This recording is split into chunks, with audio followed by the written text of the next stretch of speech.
Dernière droite remarquable dans un triangle, les hauteurs. Alors, pour tracer une hauteur, je vous rappelle que c'est une droite ou un segment de droite qui est perpendiculaire à un côté et qui passe par le sommet opposé à ce côté.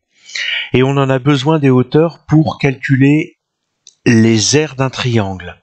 Donc si je veux la hauteur issue du segment AC et qui passe par B, en fait, je vais aller chercher les droites qui sont perpendiculaires en me servant de l'aide, le point et puis le segment, la droite. Donc ici, point B et segment, et de la même manière, et donc le segment AC, et voilà la hauteur.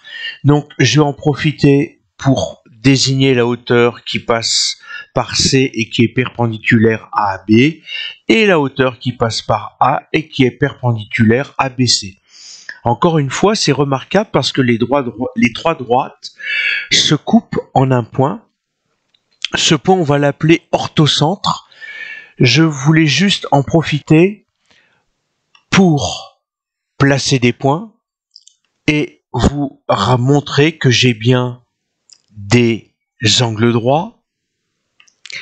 Surtout si je tourne dans le bon sens. Regardez, si je veux la mesure de l'angle ici et que je désigne B, E, C, je n'ai pas l'angle droit, j'ai l'angle supplémentaire. Pourquoi? Parce que j'ai tourné dans le mauvais sens. Dans le cercle trigonométrique, je vous rappelle que on tourne dans le sens anti-horaire, dans le sens inverse des aiguilles d'une montre.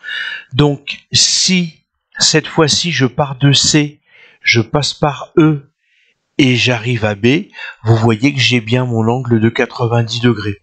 De la même manière, C, D,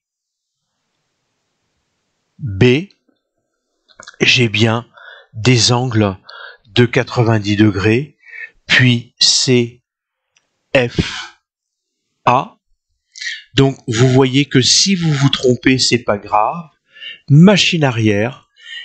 Et maintenant, je désigne le point A, le sommet F et le point C du secteur angulaire AFC. Voilà. Donc ici, j'ai l'orthocentre. Juste une chose, l'orthocentre n'appartient pas forcément au triangle. En effet, vous voyez que l'orthocentre ici peut être à l'extérieur du triangle.